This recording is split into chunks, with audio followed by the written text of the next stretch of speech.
Hello and welcome to the programme. Now, US Secretary of State Rex Tillerson arrived in Kiev just hours after attending a somewhat secret meeting between American President Donald Trump and the Russian leader Vladimir Putin. But what sort of message does this send, and what sort of results should we expect from the meeting between Tillerson and Mr. Poroshenko? Joining us is Yevgeniy Yaroshenko. He's an expert at the International Center for Political Studies. Yevgeny, thank you for coming into our studio. Thank you for inviting. It's a great honor for me. Oh, well, thank you. In your opinion, can you tell us what sort of messages should we expect from this meeting between Mr. Tillerson and Mr. Poroshenko? Is there anything new, any breakthroughs you think we'll be seeing coming through? So far, I've heard nothing new regarding messages that define U.S. position towards conflict resolution and Ukrainian crisis in general. The main goal of Tillerson's visit to Ukraine was to introduce the Ukrainian leadership with a new U.S. envoy for Ukraine, Kurt Volker, and since today, Mr. Volker will be a main representative who will try to broker any breakthrough in Donbass conflict settlement, and he will try to establish direct contacts with Ukrainian leadership, Kremlin, the Normandy Group, and other parties that are directly or indirectly involved in the conflict in Donbass. And how effective do you think Mr. Volker will be in his new position, considering we already have the Normandy format, we already have the Minsk trilateral groups of various, specialities, you could say, they deal with certain topics. So what do you think? Given his previous diplomatic experience and his role in NATO, I can suggest that he will be more hawkish than Victoria Nuland, and his position will be more beneficial to Ukrainian leadership rather than Russian. However, regardless of how efficient and active he will be in brokering possible ties, brokering possible solution, possible breakthrough, it is a primary responsibility for direct parties of the conflict. It's their primary obligation to bring any kind of solution. Any conflict can be settled only by enormous efforts by its conflicting parties. So it is primary responsibility of Kiev and Moscow to find something in order to narrow the gap. That's true, because I can give you a quote from the Mr. Tillerson and Mr. Poroshenko press conference from earlier. The Secretary of State said, Russia's war in Ukraine was planned and launched from Moscow. So how effective do you think any sort of future US policy will be anyway, considering that really the conflict is controlled from the halls of power in the Kremlin? Tillerson was absolutely true in his assessment. It means that the current U.S. position regarding Ukrainian crisis remains the same as it was expressed during the Obama presidency. But I think this message it was rather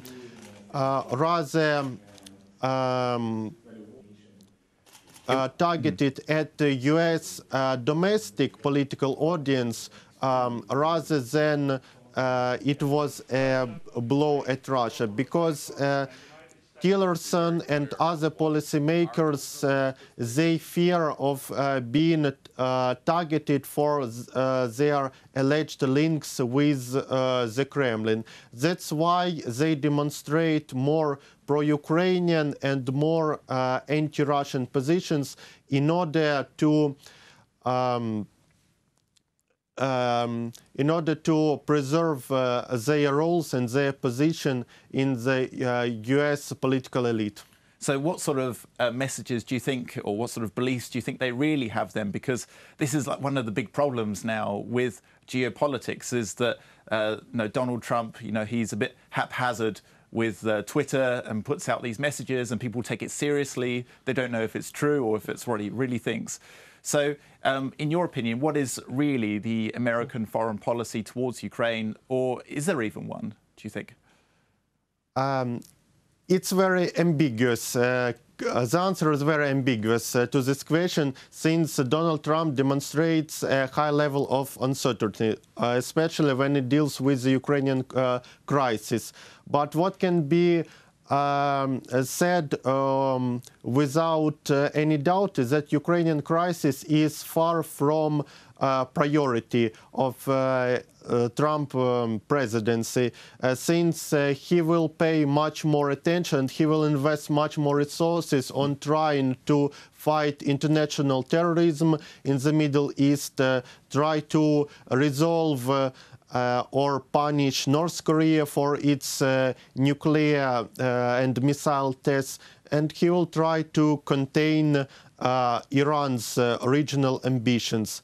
And Ukrainian crisis, it's mostly a result of US global role, and they cannot ignore this problem because of their ongoing global leadership. And I noticed this, and you probably read this as well, you know, after the over 2-hour meeting between Putin and Mr. Trump at the G20 summit, afterwards very little was actually said about Ukraine itself. Most of the talk was about the Russia meddling in the 2016 US presidential elections. It was mostly about securing some sort of ceasefire in parts of Syria, but not much about Ukraine. So, I mean, what do you think that means going forward? Do you think the US is just trying to do what it can just to show that it's somewhat involved in Ukraine? It means that both parties acknowledge that they have very little room to compromise on issues regarding Ukrainian crisis, and they try to discuss two issues that they can, that there are chances of very little compromise. It was Syrian crisis and it was Russian meddling in US elections. And we can already experience result of this discussion. It means that the US and Russia agreed on a ceasefire in Quneitra and other southwestern parts of Syria. However, we will see how it will be efficient, how it will be observed. It's another issue. And another solution was that both parties tried to mitigate the scandals arising from the Russian alleged meddling in the US election. And I can judge, following their statements, that this issue will be downgraded as much as possible. Yeah, of course, because it's bad for both parties, almost. So yes, that's the case. And actually, nothing, I mean, let's go back to the Tillerson-Poroshenko meeting that happened over the weekend. There wasn't really anything different that was said in the press statements. No, I have to read out here. It's, Tillerson said, we again call on Russia to honor its commitments that were made under the Minsk agreements. This must have been said dozens of times. So do you think that really that gives a free hand to Russia to do what it wants in Ukraine? Or to what do you think is the future of this of the war in eastern Ukraine? Do you think it will remain frozen? Do you think that there will be some tactical changes now? Personally, I believe the very complexity of resolving the conflict in eastern Ukraine is that it is a zero-sum conflict. So it means if one party benefits, the other party is perceived as a loser. That's why any breakthrough, especially in political provisions of the Minsk agreements, are hardly doable. And this statement means that the US continues to consider that Russia is primarily responsible for any deadlock in conflict settlement, because the US, Ukraine, Germany, and France, since Emmanuel Macron took office, they consider that security shall be first, and only then Ukraine can go to political concessions. I see. And it was also interesting from the G20 summit, because the Russian president, the French president, and the German chancellor spoke. They had a meeting, and they said that, again, more efforts must be put in to ensure that the Minsk agreements are implemented, and that actually there is no alternative. European countries, mostly Germany and France, they are interested in mitigating the risks that are arising from the conflict, namely sanctions and other things that complicate European cooperation with Russia on energy and other potential spheres. Yes, everyone acknowledges that the Minsk process is hardly doable.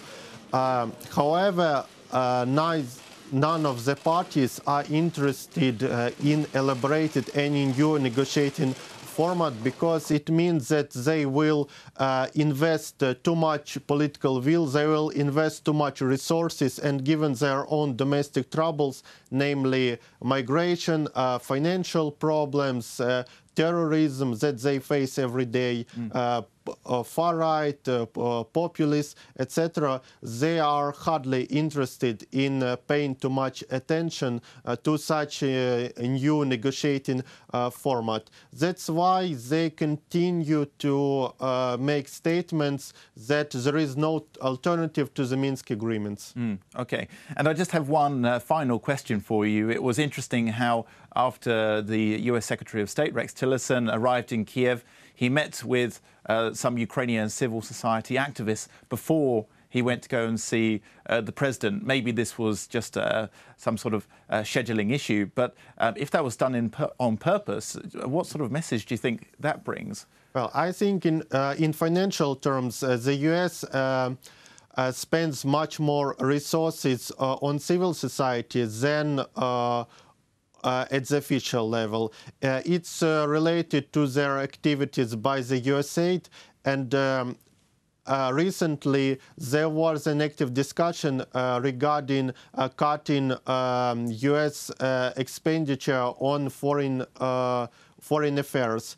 And given that Ukrainian civil society organizations are primary beneficiaries of USAID, that's why Tillerson probably tried to probe how much their efforts are efficient, and following that we can expect a US assessment, and following that assessment we will see if US reduces or increases its funding for USAID, particularly USAID activities in Ukraine. Yeah, he wants to see where the money goes. Okay. Yes.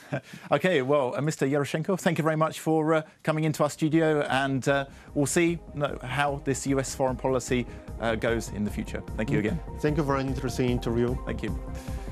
That was Yevgeniy Yaroshenko. He's an expert at the International Center for Policy Studies. You're watching UATV.